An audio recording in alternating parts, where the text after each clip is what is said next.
Gadea Rubira tenía una forma muy suya de comprobar si un día iba a torcerse. Tocaba el cuello de la camisa 3 veces antes de salir del portal y miraba de reojo la sombra de su propio paso en la acera, como si la ciudad pudiera darle una pista. Nadie en la oficina sabía eso. Yo sí, porque la he visto ajustar el reloj del padre para que no olvide las tomas de levodopa y dejar pegado en la nevera un papelito con colores de acuarela para recordar los horarios, como si el Parkinson obedeciera a un código de tonos. En la mochila llevaba siempre un estuche barato con pinceles pelados y recortes de tickets de mercado. Le servían para ensayar paletas de tejados viejos que soñaba vender cerca del Retiro. Su vulnerabilidad no era un secreto para ella. Cuando se sentía observada o humillada, la gaguez infantil abría una grieta mínima en su voz, un tropiezo que le quemaba la garganta, y aún así, puntual, subía al piso 34, ese acuario de vidrio donde Madrid parecía un tablero y cada persona, una pieza movible. Allí era coordinadora administrativa, precisa hasta la obsesión, invisible por costumbre, y con un cuaderno de anillas donde anotaba pequeñas victorias que nadie aplaudía. Un proveedor difícil, un permiso conseguido, una llamada de vuelta a tiempo. El presidente del conglomerado, Pedro Ruán Aristegui, llevaba la elegancia como se lleva una cicatriz antigua, sin explicaciones y con un frío educado que dejaba poco margen a la ternura. Veía a Gadea como un engranaje fiable, un operacional que no se rompe si se aprieta bien, y un día, delante de medio comité y un par de arquitectos extranjeros, soltó la frase que la dejó con las manos heladas: si este tornillo se afloja, se cae el panel, que no se afloje. Risas secas, miradas al suelo. Nadie quiso ser cómplice ni defensor. Ella apretó los labios, aguantó el temblor de la lengua cuando la palabra «entendido» quiso bifurcarse, y retiró las carpetas con una compostura que solo se consigue aprendiendo a no llorar en 1900. Baños de oficina. La tarde continuó con su coreografía impersonal. Ascensores que no miran a nadie. Cristales que devuelven la propia pequeñez. En su mesa, una taza con borde de café seco y una lista de tareas cómodamente deshumanizadas. Validar contratos, verificar hitos, enviar reportes. Lo único vivo allí era una esquina del cuaderno donde había trazado, a lápiz, una cúpula de ladrillo visto. La borró con rabia suave, como quien se arranca una costra. Pasaron unas semanas y yo aún puedo ver la escena exacta del reingreso de Gadea en la vida social del grupo, como si una luz diferente la hubiese escogido. Fue en la gala del Museo Thyssen, noche de trajes seguros y sonrisas medidas. Ella apareció del brazo de Dámaso Ladrón de Guevara, crítico de arte de apellido aristocrático venido a menos y encanto práctico. Sabía dónde ponerse para que las cámaras lo amaran. Gadea llevaba un vestido azul que le respetaba los hombros y un recogido bajo que él había sugerido con voz amable. La hacía brillar sin exceso, lo justo para que la miraran distinto. En fotos, la pareja funcionaba. Él hablaba en corrientes fluidas sobre escuelas pictóricas. Ella asentía con timidez bien encuadrada y los flashes les hacían una carretera de atención. Pedro Ruán los vio desde una distancia que a él siempre le había sobrado. Por primera vez, esa distancia fue un estorbo. Sintió, no celos en su forma vulgar, sino una punzada incómoda. Había ignorado la vida de quien mantenía el pulso de su maquinaria. Le clavó la imagen de Gadea riendo con un pudor nuevo, y también en segundos, el gesto casi imperceptible de su cuello tensándose cuando Dámaso le corrigió el tono de una respuesta. En privado, el brillo empezó a tener un coste que solo los cercanos perciben. Dámaso era elegante incluso para recortar. Llamaba organización a los bordes que iba cerrando en la vida de ella. Abrió una cuenta conjunta para simplificar, pidió los extractos para ordenar sus gastos y, de paso, comentó con naturalidad que las acuarelas podrían quedarse como un hobby sin pretensión, porque el arte serio exigía otra disciplina. «Te quita tiempo», dijo una tarde, mientras descolgaba un mensaje que ella había escrito a una amiga para confirmar una cena. Lo reescribió con cortesía y la canceló para que descanses. Elegía vestidos adecuados para cada evento, Marcaba reuniones en su nombre, y cuando Gadea se detenía en un mercado a fotografiar toldos oxidados, él sonreía con paciencia de profesor. Luego, en casa, se acercaba a su hombro y suavemente le pedía que no perdiera el foco, que había cosas más útiles que atender. La gaguez volvió como un eco tímido. No siempre, pero justo cuando él la miraba para corregir sus respuestas. Gadea escondió un par de bocetos detrás de los trapos de cocina, no por vergüenza de pintar, sino por la vergüenza íntima de necesitar ese rincón sin permiso. El dossier estalló como explotan las cosas preparadas para herir sin manchar a quien las arroja. Anónimo, quirúrgico, lleno de cifras torcidas y recortes acomodados. Acusaba a Pedro Ruán de sobornos y evasión.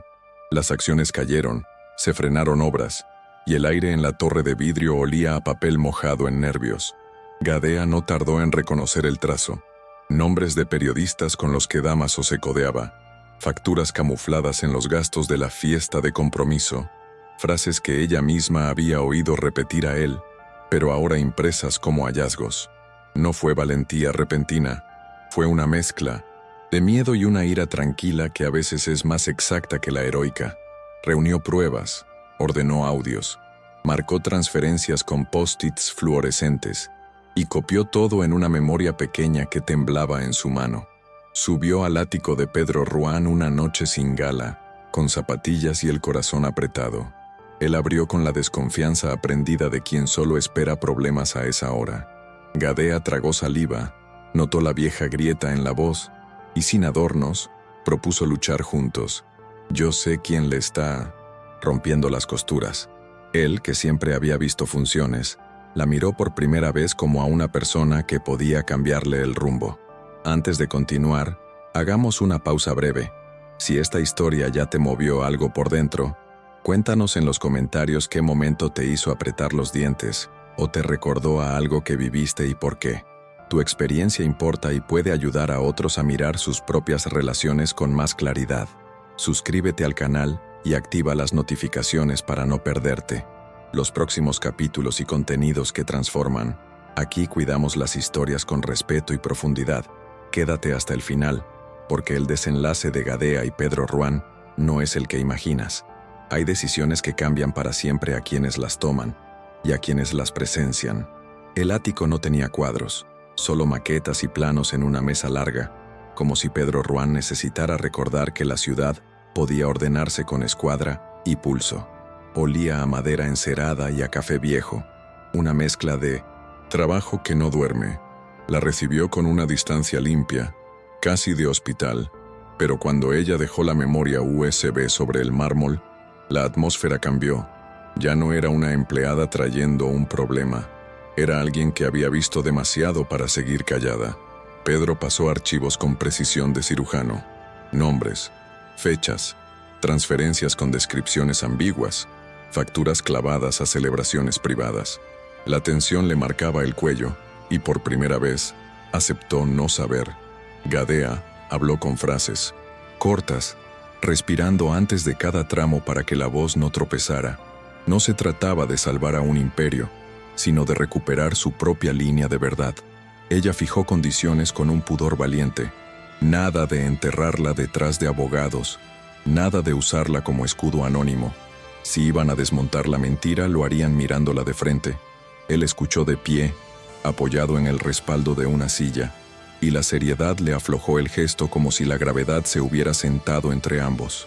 Los días siguientes tuvieron reloj propio. Amanecían en carpetas y anochecían en listados de llamadas.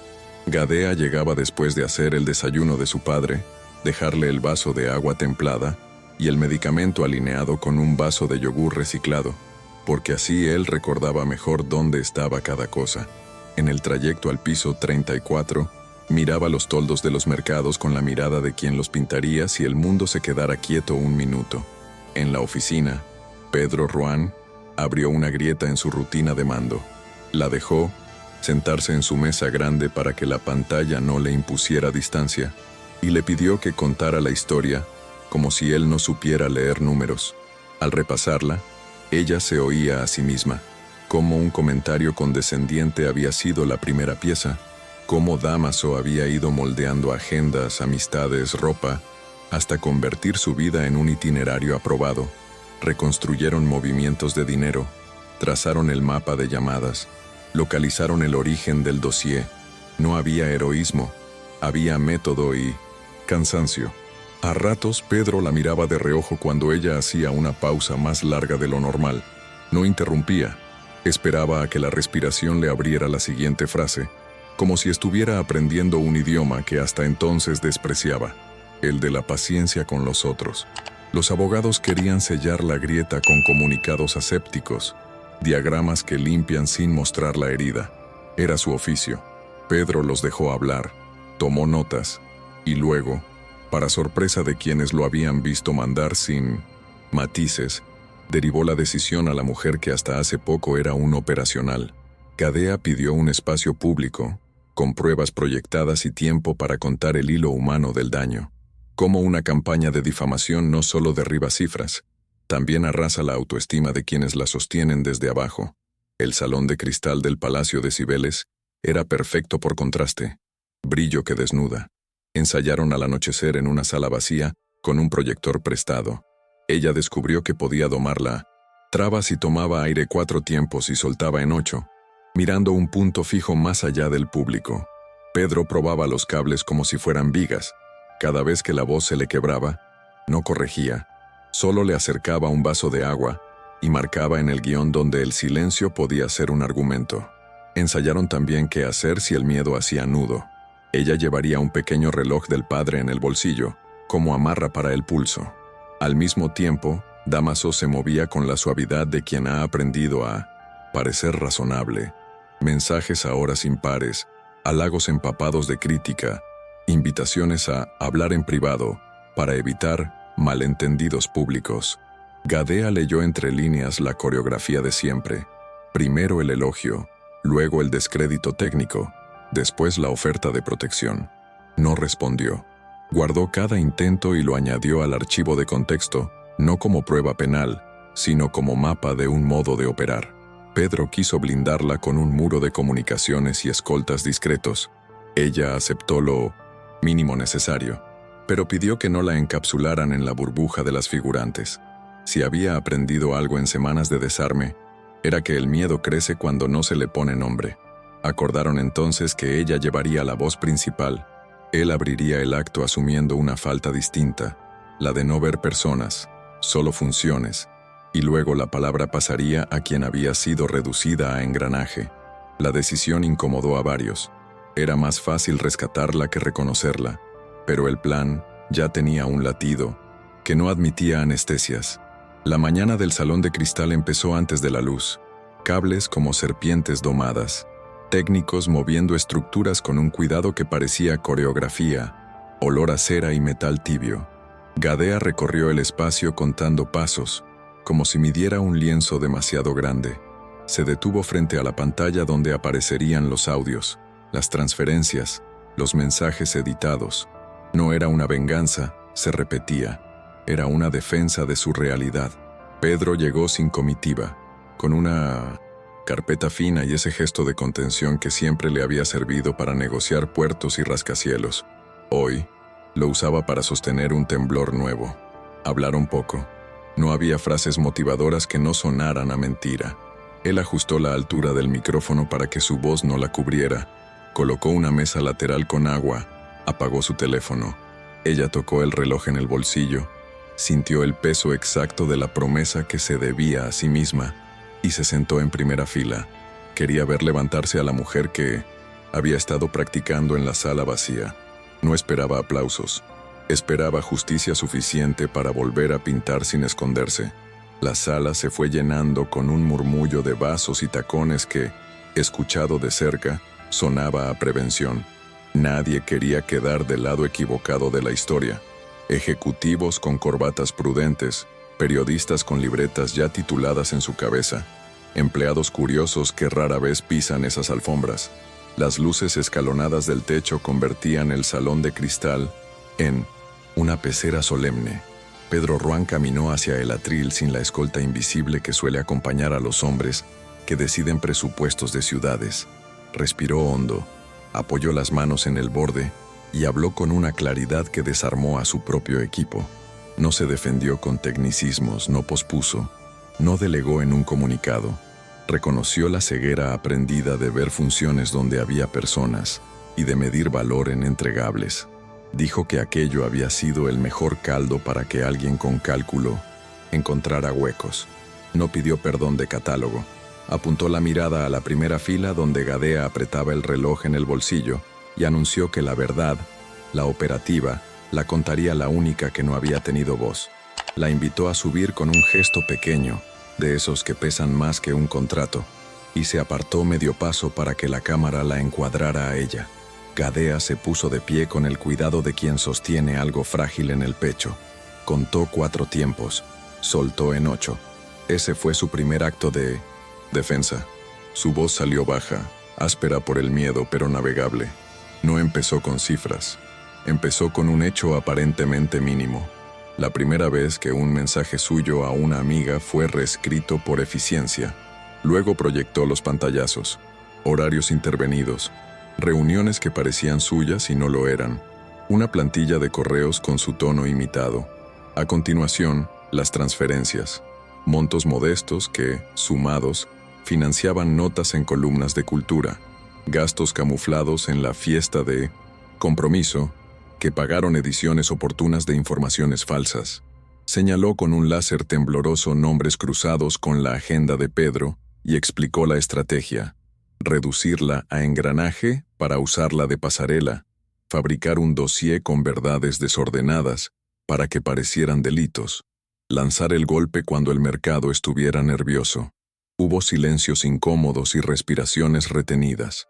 A cada pausa en que la gaguez amagaba con volver, ella tocaba el reloj en el bolsillo y miraba el punto, fijo que había ensayado. No buscaba compasión, buscaba precisión. El movimiento inesperado llegó desde el lateral. Dámaso, traje correcto, sonrisa de terciopelo. Caminó como quien intenta apagar un incendio con un pañuelo perfumado. Pidió la palabra con la cortesía de los que siempre consiguen una silla. Dijo que había malentendidos que requerían contexto. No hubo gritos ni escena. Hubo un forcejeo de tonos. El personal de sala se acercó, la prensa alzó teléfonos y Pedro sostuvo la quietud, con un gesto casi imperceptible de cabeza a seguridad para que actuaran sin espectáculo. Gadea no bajó la vista. Pasó al audio. Su voz y la de él en una cocina, la de él sugiriendo dar forma a narrativas, pidiéndole acceso a sus claves para ayudarla. El salón se contrajo, ese modo en que la gente se hace pequeña para escuchar mejor. Dámaso sonrió con cansancio ensayado y murmuró que eran extractos sacados de contexto. Ella respondió, sin elevar la voz, mostrando el original completo, proyectado. Necesitó 2 respiraciones para esquivar el tropiezo de una palabra, y aún así, la línea argumental no se rompió. No hubo aplauso. Hubo un silencio denso que pesa más que aclamar. Terminada la exposición, vinieron las preguntas, no todas limpias. Un periodista quiso saber por qué no había hablado antes. Otro insinuó que podía estar negociando posición. Gadea sostuvo la mirada y aclaró que hablar cuando todavía se depende del agresor es pedir una valentía que cruje. Por eso guardó pruebas. Por eso vino en cuanto vio el alcance del daño. Pedro tomó el micrófono solo para enmarcar consecuencias. Iniciarían acciones legales por difamación y fraude. Cooperarían con autoridades fiscales para cerrar cualquier duda contable. Abrirían auditorías externas y, puertas adentro, rediseñarían los protocolos para impedir que nadie fuese reducido a engranaje. Dijo algo más, fuera de libreto, que el grupo financiaría, sin amarras, proyectos de arte comunitario en barrios a los que sus edificios habían proyectado sombra. Entonces miró a Gadea con ese medio paso de antes y le propuso participar en las decisiones, no como asesora, sino con libertad real. Ella, con la voz ya más firme, dejó una condición simple y total. Si volvía a notar que intentaban apagarla, saldría de allí con todo el foco que había aprendido a sostener. Cuando los focos se apagaron, llegó el cansancio que tumba a los valientes discretos. La prensa salió disparada. algunos inversores decidieron que el negocio había dado el golpe y llamaron a sus brokers, y en un rincón quedó una silla con la marca del vaso de Gadea. Pedro se acercó sin el aura de mando y le ofreció un coche. Ella prefirió el taxi barato de siempre, porque necesitaba volver a la casa donde el mundo tiene el tamaño de una mesa con medicinas. Abrazó a su padre con cuidado para no moverle el equilibrio. Él preguntó sin entender del todo qué ruido habían hecho los señores de traje, y ella dijo que un ruido necesario. Antes de mí no tenía donde dormir, sacó los pinceles pelados y, en un papel de algodón comprado meses atrás, ensayó un cielo nocturno sobre los tejados. No bonito, honesto. El móvil vibró. Un mensaje de Pedro, breve y respetuoso, agradeciendo la voz y prometiendo no convertirla en símbolo utilitario. No respondió. Dejó el teléfono boca abajo y se permitió una hora de silencio limpio. Había una batalla legal esperando, titulares que cambiarían de tono, reuniones nuevas. Pero esa noche, lo único exigible era sentir que el piso había dejado de moverse bajo sus pies. A la mañana siguiente, la torre parecía un organismo que aprendía a respirar de nuevo. Salas ocupadas por auditores externos, calendarios compartidos repletos de entrevistas, correos con asuntos sobrios que antes se disfrazaban de cordialidad. Gadea llegó con una carpeta de tapas blandas y el pelo sin laca. Había dormido poco y aún así caminó con un aplomo nuevo, atento a no convertirla en dureza. Algunos compañeros la miraron con una mezcla de respeto, reciente y cautela. Nadie sabía si felicitar o mantenerse neutro. Ella saludó sin discursos y pidió una mesa pequeña junto al ventanal en el despacho de Pedro Ruán.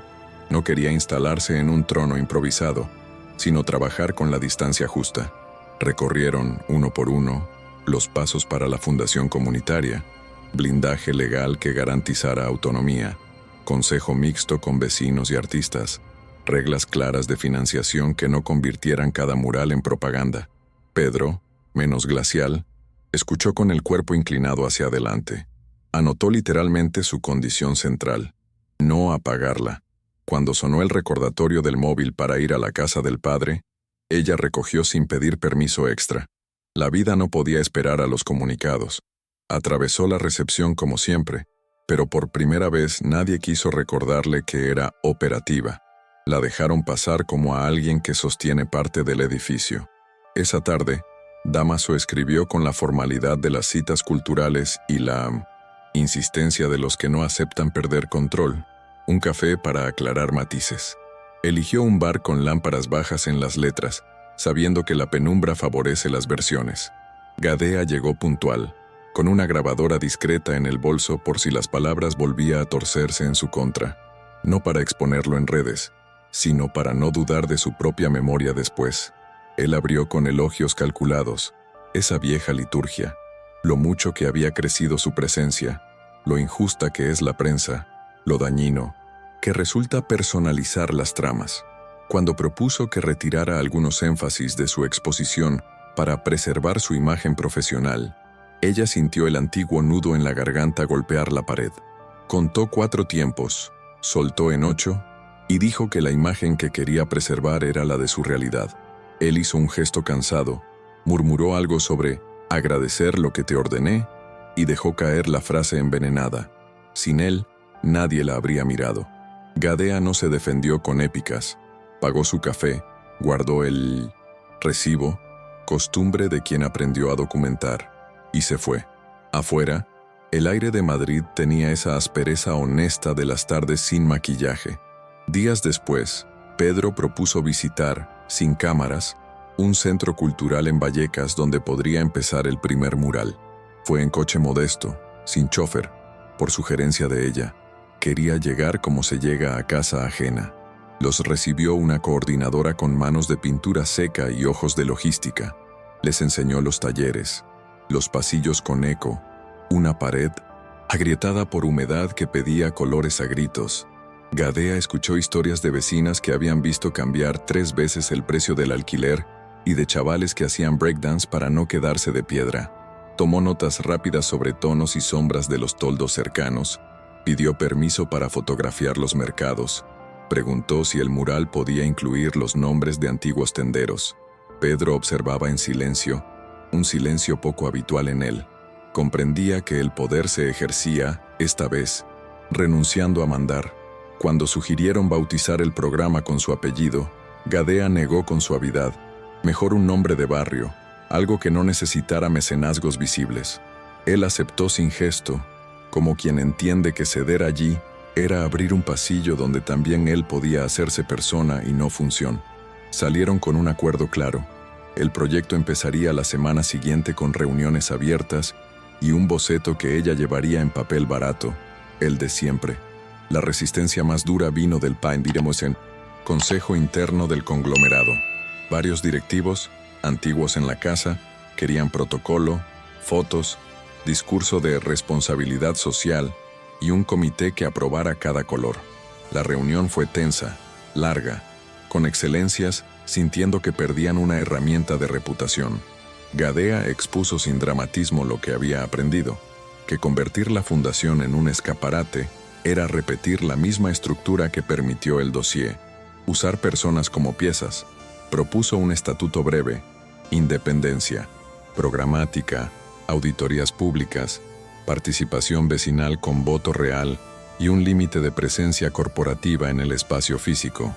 En 2 ocasiones la voz se le quebró. En otra, un director intentó interrumpirla con indicaciones de formato. Pedro lo frenó con una frase seca: «Déjela terminar». Ese «déjela» pesó más que cualquier alarde. Hubo un silencio incómodo, el tipo de vacío que antecede a los cambios serios. Finalmente, acordaron una versión de compromiso cercana a la que ella defendía.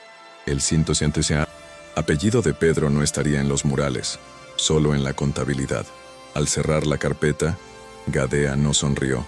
Respiró como quien al fin cruza un puente estrecho sin mirar abajo.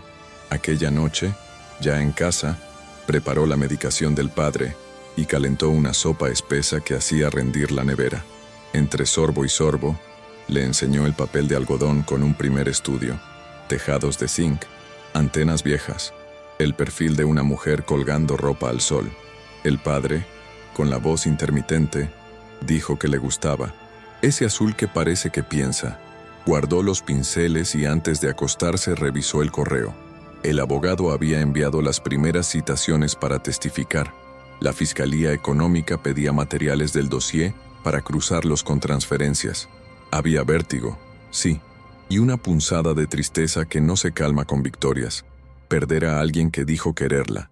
Descubrir que en ese querer había administración de su silencio. Le escribió a Pedro una línea funcional. «Mañana a las 9 en Vallecas. Llevo bocetos». Y apagó el teléfono. En la mesa de la cocina quedó el reloj del padre, con la cuerda justa para no olvidar que el tiempo de la vida no espera a las crisis de imagen. Afuera, Madrid seguía con su ruido útil. Adentro, ella decidió que, por primera vez en semanas, dormiría sin repasar pruebas en la cabeza. A las 9 en punto, el Centro Cultural abrió sus puertas como quien abre una cocina de barrio. Olor a lejía reciente, café en termos, voces que se saludan por el nombre. Gadea llegó con los bocetos doblados y un lápiz corto detrás de la oreja. Pidió una mesa y extendió el papel de algodón con cuidado, como si el dibujo pudiera romperse con una tos. Vecinas con manos curtidas por la limpieza, un tendero jubilado, 2 chicos que bailaban en la plaza y una maestra de primaria se sentaron alrededor. Ella explicó la idea sin retórica. Tejados, mercados, ropa al sol, nombres que el barrio no quería olvidar. Hubo preguntas legítimas. ¿Por qué aceptar dinero de una empresa que antes subía alquileres?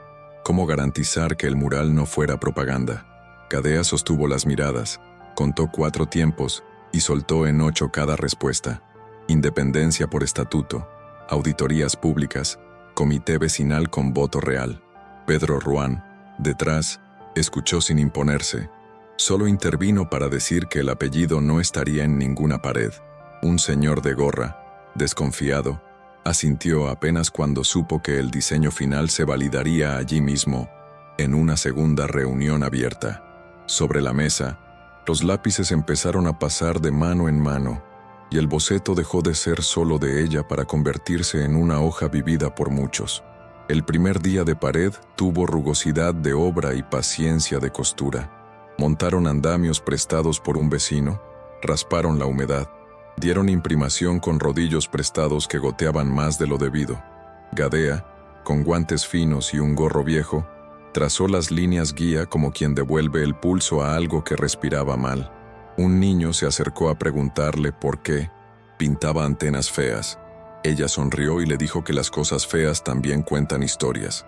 Una mujer mayor le dio una receta para que el color no perdiera fuerza con el sol y le habló de un tendero que fiaba pan cuando apretaba la quincena. Pedro apareció sin ruido a media mañana, mangas arremangadas, cargando garrafas de agua. No dio instrucciones. Sostuvo la escalera mientras ella corregía una curva. Contó, a quien quiso escuchar, que conocía el olor del óxido porque de niño había pateado muelles en el norte. No era anécdota para caer bien, era memoria que explicaba su manía de enderezarlo todo. En una pausa, Gadea se limpió las manos con un trapo y notó, con sorpresa tranquila, que la presencia de él no la hacía pequeña. El silencio entre ellos, esa vez, no ordenaba jerarquías, dejaba trabajar. La prensa llegó cuando la pared ya tenía forma de barrio. Un portal lanzó titulares de romance improbable y redención corporativa. Las fotos buscaban encuadres donde la pintura fuera telón de una historia fácil. Gadea pidió al equipo de comunicación que no usara el mural como estética de disculpa. Prefería pocos artículos honestos a un catálogo de aplausos. Esa tarde, otra noticia, envenenada, corrió por redes. Un hilo anónimo insinuó que ella había utilizado a Pedro para trepar y que el dossier era un invento pactado. El tono era de manual, insinuación, captura borrosa, conclusión contundente. Gadea sintió el golpe donde duele, en la posibilidad de que la gente dude de su memoria. Contó 4 tiempos y eligió una respuesta breve y documental. Publicó fechas, reuniones de consejo, el estatuto de independencia del proyecto, y dejó que el silencio hiciera su trabajo. El bufete envió notificaciones por difamación donde correspondía. Pedro, firme, ordenó no capitalizar el ataque con más prensa. Al atardecer, ella siguió pintando, línea sobre línea, y la gaguez, merodeando, se mantuvo a raya en el ritmo del rodillo. A veces la verdad no gana por brillantez, gana por insistencia. La citación de la Fiscalía Económica llegó con tono administrativo y consecuencias concretas. Gadea acudió a declarar con su carpeta blanda y el hábito de no dramatizar lo que es grave de por sí. Respondió preguntas con precisión. Explicó cómo un mensaje reescrito no es un detalle romántico, sino un método de control. Señaló transferencias, describió las reuniones que no había pedido. Un abogado de la otra parte intentó minar su credibilidad, recordando su relación con Dámaso. Ella no dio discurso, enumeró hechos. A mitad de la tarde un aviso del cuidador. Su padre estaba más rígido, quizás por estrés. Salió con permiso y, en casa, ayudó a ajustar la medicación, masajeó la mano que temblaba, le puso música baja. Pedro llamó para ofrecer un neurólogo de confianza. Ella, consciente del desbalance de poder, aceptó la ayuda con una frontera clara. No quería favores que luego pesaran como deuda. Él entendió el límite y organizó la consulta sin aparecer. En la noche, de vuelta al mural, Gadea subió al andamio con una fatiga que no pedía épica. Trazó una sombra en el dibujo que ahora parecía más verdadera, como si las líneas hubieran aprendido algo de la fragilidad que sostenían. El segundo sábado, el barrio propuso un pequeño encuentro para ver avances. No era inauguración, era una tarde de bancos de madera, termos de café y niños corriendo con manos manchadas de pigmento. En la pared, el perfil de la mujer colgando ropa al sol ya tenía rostro, y un trozo de mercado dejaba ver toldos remendados con cinta. Gadea añadió, en una esquina baja, una frase que casi no se ve si no te acercas: no apagarnos. No era lema, era recordatorio. Pedro se colocó entre el público con discreción, escuchó comentarios sin intervenir, y solo se acercó a felicitar a un chico que había ayudado a mezclar tonos. Hubo un momento pequeño y definitivo. Una vecina, La misma que dudó del dinero, se acercó a Gadea con una bolsa de naranjas y le dijo que la pared ya parecía del barrio. Ese ya era el permiso que faltaba. Más tarde, cuando guardaban brochas, Pedro le preguntó, sin hacer ruido, qué necesitaba para la siguiente fase. Ella enumeró materiales, pero también pidió tiempo para dormir y cuidar a su padre. Él dijo que podía cubrir turnos con voluntarios y se ofreció a venir solo si lo llamaban. La igualdad, en ese gesto, dejó de ser promesa y empezó a parecer rutina. La semana siguiente trajo una escena que ningún comunicado hubiera previsto. La galería donde Dámaso solía moverse organizó una muestra con piezas de su círculo cercano, y entre las obras colgadas, a la altura de una mirada distraída, había 2 acuarelas de Gadea firmadas con sus iniciales recortadas, como si el trazo le perteneciera al que subía las piezas al muro. Fue sola, con una carpeta blanda y el pulso medido, no para hacer escándalo sino para recuperar lo que era suyo. El dueño, nervioso, alegó consignación. Mostró un correo con su tono imitado dando supuesta autorización. Gadea no. Elevó la voz. Exhibió el original de su bandeja de salida, con fecha y hora, y el recibo del mensaje cancelado que él había reescrito meses atrás. Las paredes olían a barniz reciente y a fingida calma. En la trastienda, un asistente encontró una carpeta con recortes, notas y copias de extractos impresos. Lo reconoció como material que Dámaso dejó por si acaso. Ella pidió copias certificadas y retiró sus acuarelas con manos firmes. En la puerta, el aire de la calle le pareció más limpio que el rum de cualquier sala con textos curatorios. No toda jaula es de hierro. Algunas son marcos con cartel. En la torre de vidrio, la política interna trató de recuperar terreno. Hubo una reunión de estrategia donde alguien propuso convertir el mural en plataforma de diálogo con stakeholders y abrir convocatorias con logo en cada esquina. Gadea, que había aprendido a reconocer el perfume de las palabras que borran, pidió el turno y explicó con un diagrama simple cómo esa apropiación desactivaría el único poder real del proyecto, que la gente de barrio decidiera. Pedro Ruán no intervino al principio. Observó la escena con ese gesto contenido que durante años funcionó como muralla. Cuando un directivo insinuó que una narrativa positiva exigía alineación visual, él cerró la carpeta con un golpecito leve, miró a la mesa y dijo que la prioridad no era reparar reputación, sino reparar relación. Subrayó, sin estridencias, que la independencia del programa era condición aprobada y que su apellido no sería un color más. El silencio que siguió no fue triunfo, fue espacio de trabajo. Gadea salió con la sensación extraña de haber sido respaldada sin ser exhibida. La diferencia en ese ecosistema era un lujo raro. Al pasar por recepción, la saludaron por su nombre, no por su cargo. Sostener la voz empezaba a parecer un hábito, no un acto heroico.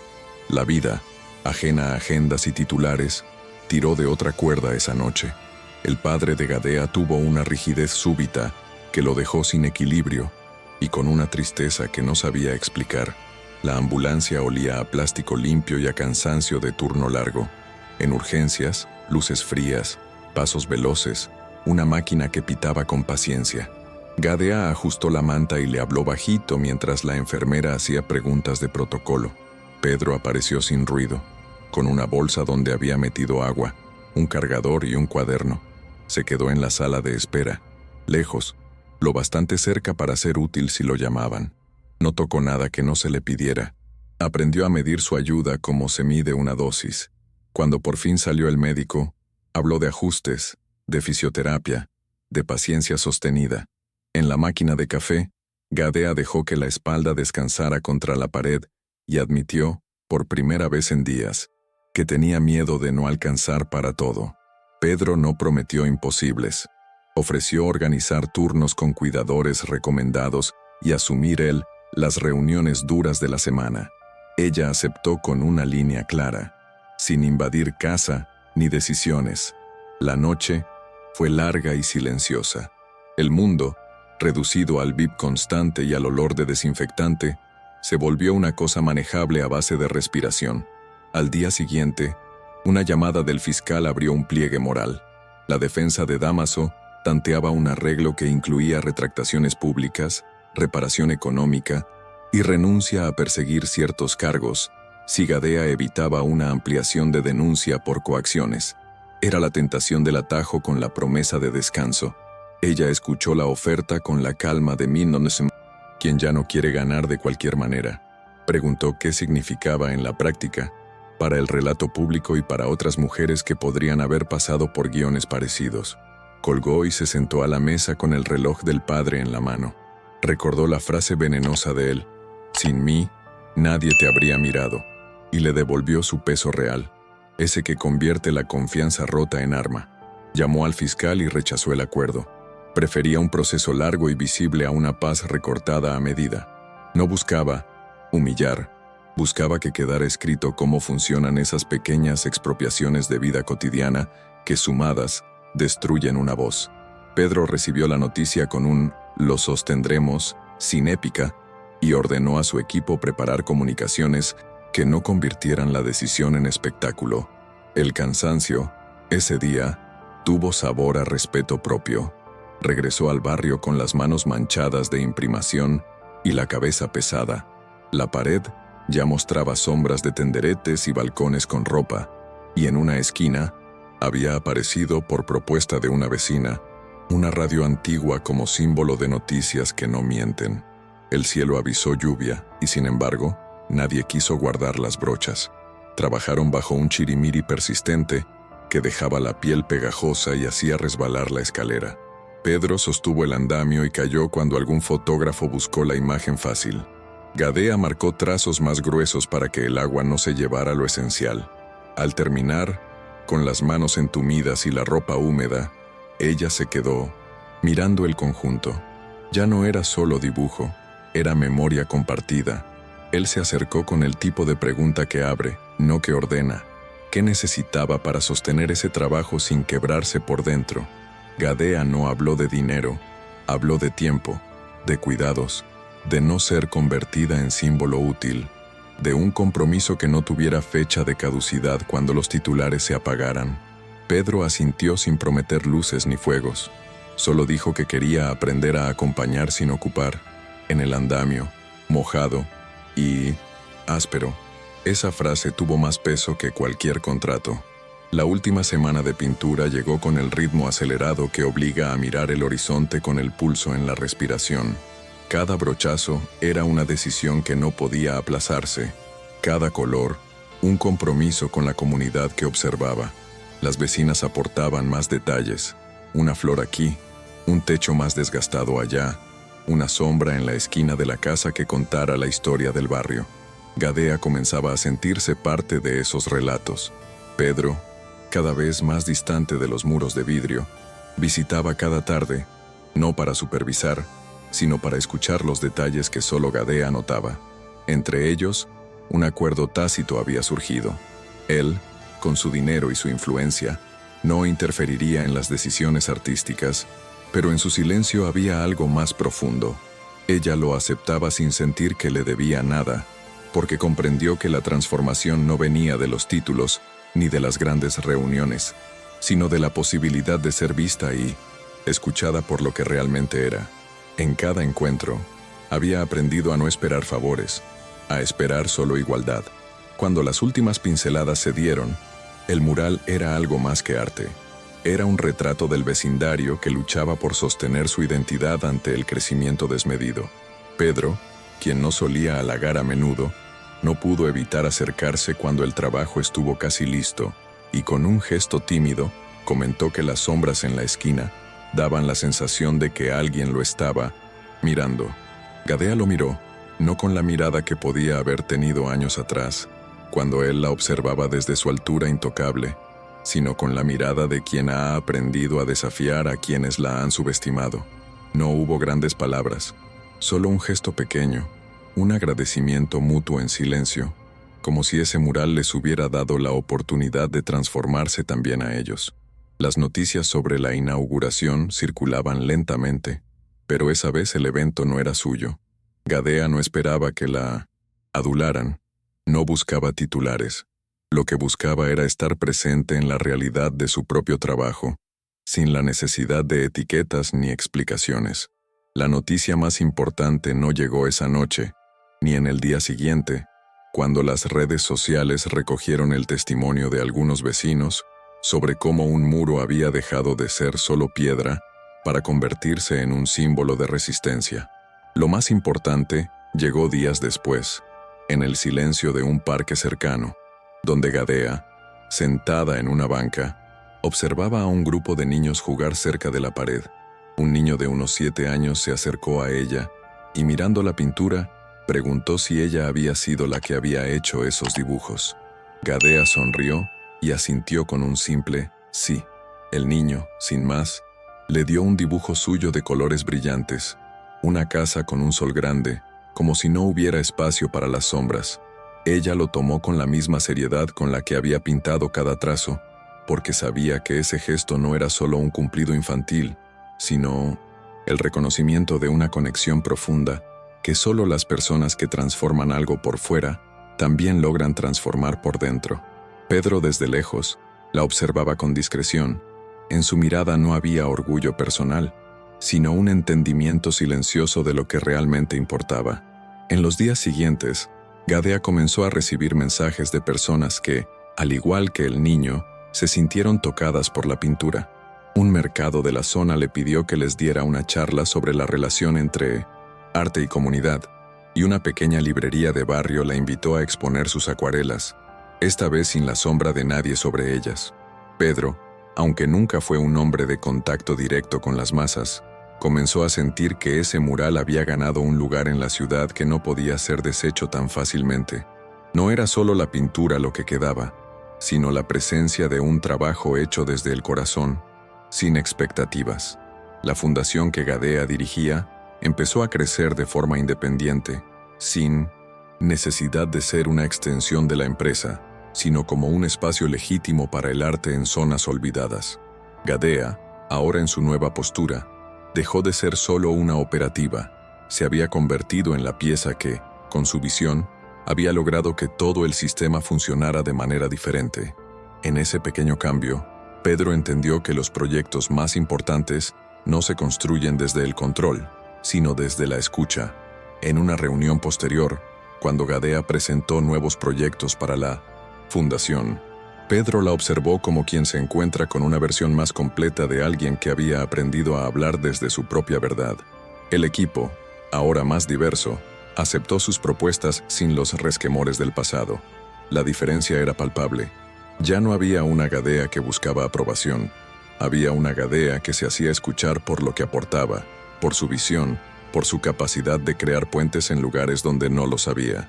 Cuando la reunión terminó, Pedro la buscó y sin mucha ceremonia, le dijo: «Lo has hecho bien». No fue un elogio vacío, sino el reconocimiento de que el poder, esa cosa invisible que siempre había controlado, ahora se repartía. Gadea no respondió de inmediato. No era necesario.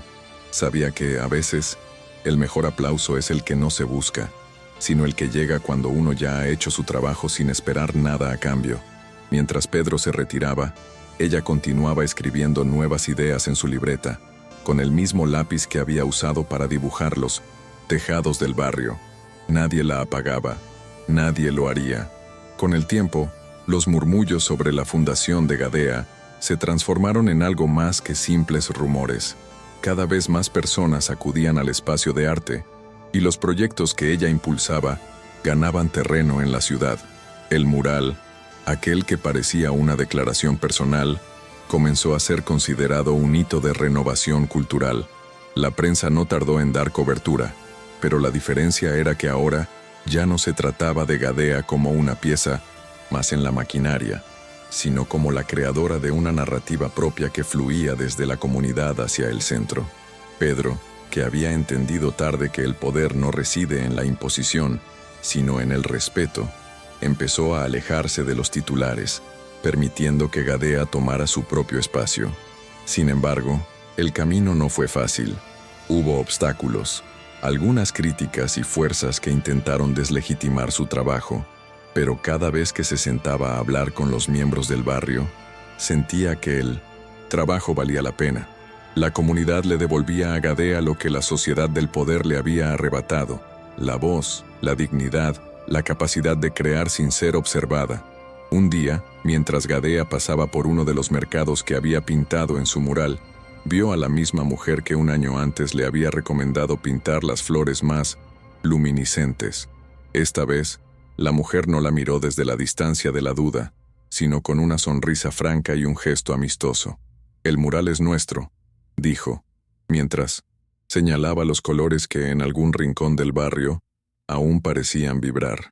Gadea se quedó mirando, por primera vez en mucho tiempo, sin la necesidad de justificar su presencia. Esa mirada de la mujer, llena de reconocimiento genuino, fue un momento simbólico. Ella ya no necesitaba de la validación externa para sentirse suficiente. Había creado algo que vivía por sí mismo, algo que no podía ser deshecho ni absorbido por el sistema. Pedro, que estaba presente observando desde la distancia, se acercó sin palabras. En su gesto había un respeto recién nacido, uno que entendía que no todo en la vida es una transacción. A Gadea no le importó que Pedro estuviera allí, porque en ese instante ya había logrado lo que necesitaba: la satisfacción de haber creado algo que era, al fin, solo suyo. La idea de avanzar con la fundación se consolidó cuando Gadea, por fin, dejó de ver su labor como una lucha constante contra su propia sombra. La vulnerabilidad que había arrastrado durante tanto tiempo desapareció, y la seguridad de que estaba haciendo lo correcto la fortaleció en cada decisión que tomaba. La relación con Pedro, por más distanciada que pareciera desde afuera, era ahora un pacto tácito de colaboración, pero sin los vínculos de poder que antes los unían. Gadea, al igual que su mural, había aprendido a mantenerse en pie sin la necesidad de la protección de nadie. La primera gran exposición de la fundación fue un éxito rotundo, no solo porque las piezas de artistas locales ganaron visibilidad, sino porque se sentía en el aire que, de alguna manera, todo estaba conectado. Aquella tarde, al recorrer los pasillos llenos de personas, Gadea se dio cuenta de que ya no necesitaba pedir permiso para estar allí. Su nombre estaba allí, y la gente lo sabía sin que se lo tuviera que decir. Pedro nunca dejó de asistir a las reuniones de la fundación, pero su presencia se convirtió en algo casi decorativo, como un respaldo tácito que no interrumpía la dinámica de Gadea. Él entendió, finalmente, que su papel era estar ahí cuando se le necesitaba, pero no en el centro del escenario. En una de esas reuniones, después de que Gadea presentara los nuevos proyectos para el año siguiente, Pedro levantó la mano, no para proponer algo, sino para agradecer a todos los presentes por su esfuerzo. Fue un agradecimiento sencillo, pero cargado de un peso que, en su caso, no era habitual. Gadea, al escuchar esas palabras, supo que él ya no la veía como la empleada de antes, ni como la pieza que había sido antes de tomar la palabra en esa sala. Ella había logrado lo que muchos pensaban imposible: convertir a alguien que solo la veía como un engranaje en un aliado, pero sobre todo, en un ser humano que, al igual que los demás, merecía respeto y visibilidad. Esa noche, cuando Pedro se fue sin hacer más ruido del habitual, Gadea se quedó un momento mirando el mural desde la distancia, como si también allí, en cada pincelada, hubiera dejado una parte de su alma. La fundación creció en 1900, los años siguientes, pero Gadea no dejó que el éxito la transformara en algo que no era. Continuó su trabajo con la misma humildad de antes, sin buscar protagonismo, pero siempre asegurándose de que el arte y las personas que formaban parte de su proyecto fueran reconocidas por lo que realmente representaban. Con el tiempo, las noticias sobre su trabajo y su filosofía llegaron a otros barrios de la ciudad, y Gadea comenzó a recibir invitaciones de distintas comunidades para ayudarles a crear sus propios murales. Cada uno de esos proyectos la conectaba más con su esencia, y al mismo tiempo le daba una nueva perspectiva sobre lo que había logrado. Pedro, por su parte, continuó con su imperio, pero ya no podía ignorar lo que había pasado. La fundación, ahora completamente autónoma, se había convertido en una prueba palpable de que, incluso dentro de estructuras tan rígidas como las suyas, Siempre hay espacio para la transformación. Gadea nunca buscó el reconocimiento de Pedro, ni el de nadie. Lo que había conseguido no era una victoria sobre él, sino sobre el sistema que durante tantos años la había invisibilizado. Ahora, más que nunca, entendía que la verdadera transformación ocurre cuando una persona es capaz de verse a sí misma por lo que realmente es. Con el paso del tiempo, Gadea ya no era solo la fundadora de una fundación exitosa, se había convertido en una referente dentro del arte comunitario, una mujer que no solo pintaba muros, sino que los transformaba en vehículos de resistencia, memoria y voz. Sus acuarelas, que antes se escondían en su pequeño atelier, comenzaron a ocupar espacios más grandes, pero siempre mantuvieron la esencia de lo que realmente le importaba, las historias de la gente.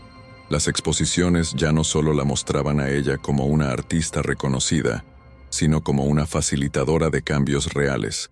Cada mural nuevo era una extensión del pasado, una manera de recuperar lo que se había perdido a lo largo del camino, de dar visibilidad a quienes siempre habían sido invisibles. El sonido de los pinceles sobre el lienzo ya no era solo el de la creación artística, sino también el de una mujer que se había despojado de todas las capas de miedo y vergüenza que la habían limitado por tanto tiempo. Pedro seguía su camino, pero ella ya no le necesitaba para encontrar su lugar en el mundo. Un día, mientras caminaba por uno de los nuevos barrios donde se había pintado un mural, Gadea se detuvo frente a un rincón que nunca había visto antes. Allí, sobre un antiguo muro, estaba una pequeña imagen de una mujer con un vestido azul, pintada con trazos suaves que parecían reflejar su propia figura. Gadea se quedó mirando durante un largo rato, dándose cuenta de que, sin quererlo, alguien había dejado su huella allí. Un vecino, un artista anónimo, había tomado el espíritu de su trabajo y lo había reinterpretado a su manera. Sin dudarlo, Gadea sacó su cuaderno de notas y, con una sonrisa, anotó algunas ideas para nuevos proyectos. Ese mural, el que no era suyo pero sí lo era, se convirtió en una representación palpable de todo lo que había conseguido. No necesitaba reconocimiento, no se trataba de firmas ni títulos. Ese mural representaba la verdadera libertad, la de dejar ir algo sin perderlo. Era un legado que había aprendido a construir y a soltar. La ciudad comenzó a transformarse a su alrededor. No solo los barrios de los que Gadea provenía comenzaron a cambiar, sino también la forma en que la gente se veía a sí misma dentro de esos cambios. Los mercados que antes parecían olvidados, los edificios antiguos y las fachadas deterioradas empezaron a tomar una nueva vida gracias a los murales que contaban historias olvidadas, historias que a veces nadie se había atrevido a contar.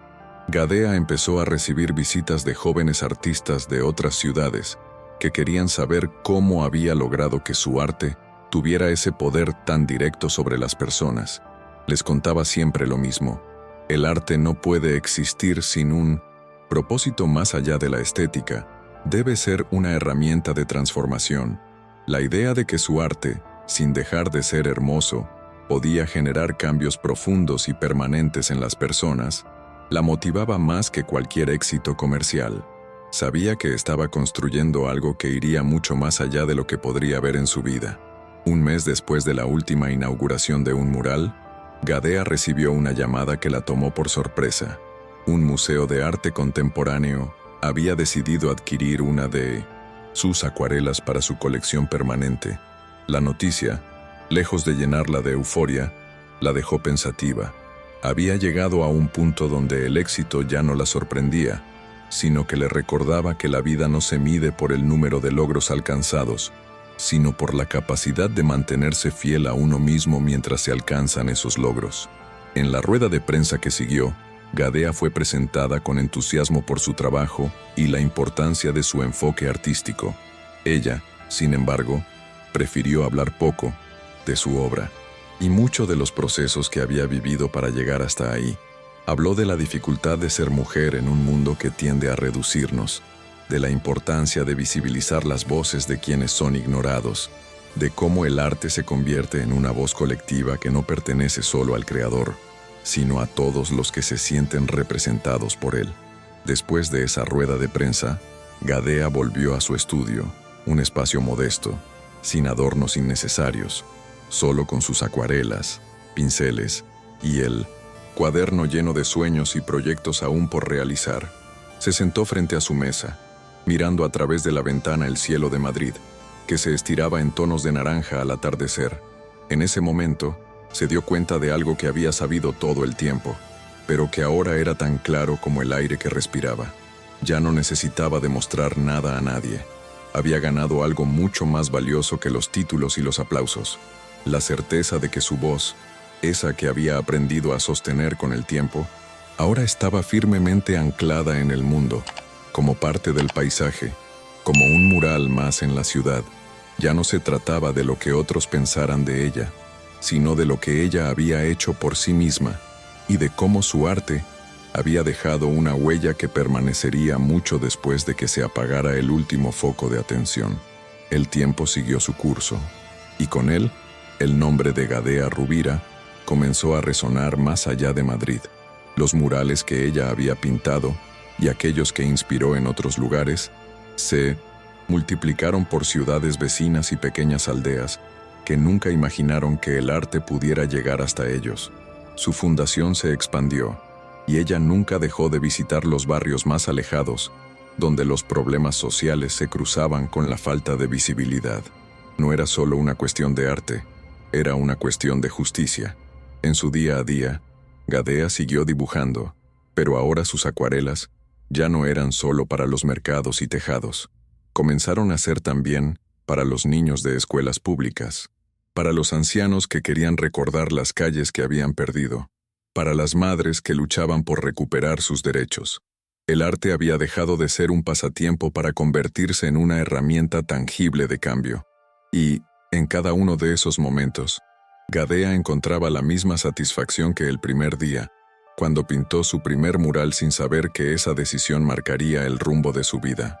Una tarde, en una exposición colectiva que se celebraba en un antiguo teatro de la ciudad, Gadea se encontró con alguien que la reconoció como la artista de los murales. Esta vez no fue un simple elogio o comentario superficial, fue una conversación profunda. El hombre, un escritor de libros de historia, le habló sobre cómo su trabajo había hecho que muchas personas empezaran a mirar a sus barrios con otros ojos. No solo estás pintando paredes, le dijo, estás reescribiendo la historia de la ciudad. Estas palabras la hicieron detenerse por un momento, reflexionando sobre cómo el arte, que siempre había sido un medio personal de expresión, ahora se había convertido en un medio de transformación colectiva. Gadea no buscaba el reconocimiento de su labor, pero de alguna manera se dio cuenta de que había alcanzado algo mucho más grande que el simple éxito profesional. Había logrado que su arte hablara por sí mismo y que las personas encontraran en él su propio reflejo.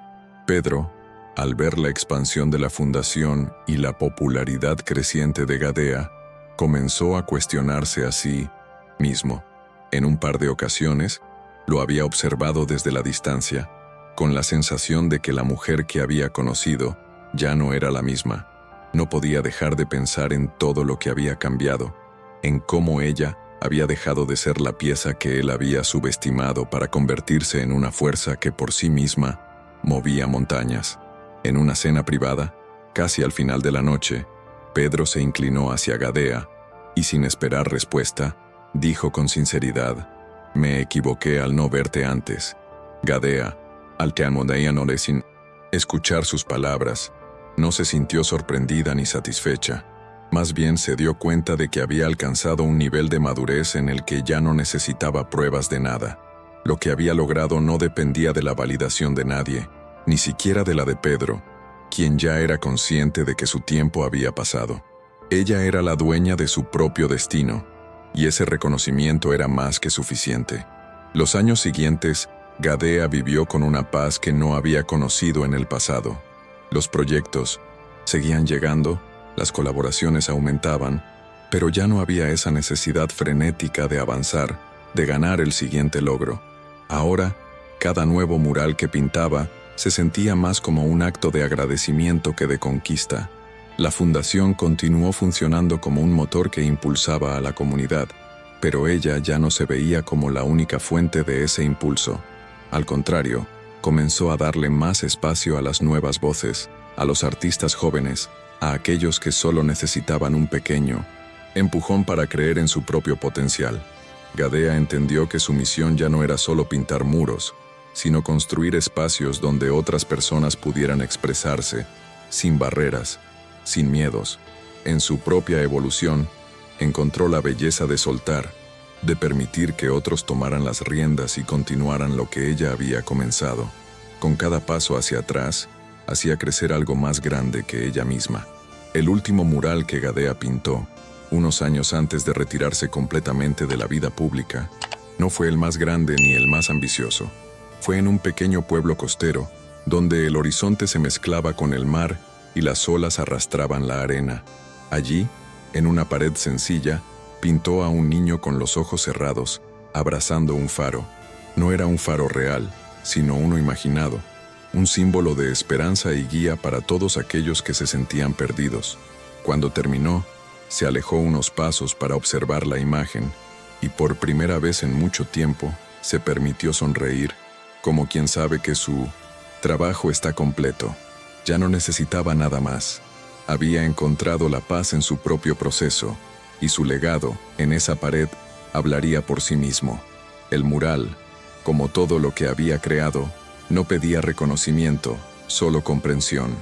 Y con eso, Gadea se retiró, sabiendo que, al igual que el faro que había pintado, su luz seguiría guiando a otros mucho después de que ella se fuera.